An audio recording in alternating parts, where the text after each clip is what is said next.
அப்பனுங்க தலைமுறையா கட்டி வச்சதை காப்பாத்துறதுக்காக தான் எங்க எல்லாரையும் பெத்து போடுறாங்க. எவனோ எங்க இருந்தோ வந்து உட்கார்றத பாத்துக்கிட்டு விரல் சூப்பறதுக்கு இல்ல. மெரிட்ல வந்தவன்பா நான் ஆண்டுகிட்டு இருக்கேன், நீங்க எல்லாம் விரல் சூப்பிக்கிட்டு இருக்கா.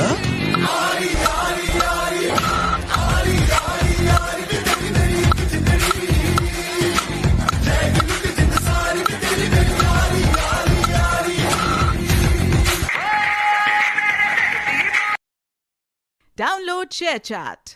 எங்க அப்பனுங்க தலைமுறையா கட்டி வச்சதை காப்பாத்துறதுக்காக தான் எங்க எல்லாரையும் பெத்து போடுறாங்க. எவனோ எங்க இருந்தோ வந்து உட்கார்றத பாத்துக்கிட்டு விரல் சூப்பறதுக்கு இல்ல. மெரிட்ல வந்தவன்பா நான் ஆண்டுகிட்டு இருக்கேன், நீங்க எல்லாம் விரல் சூப்பிக்கிட்டு இருக்கா.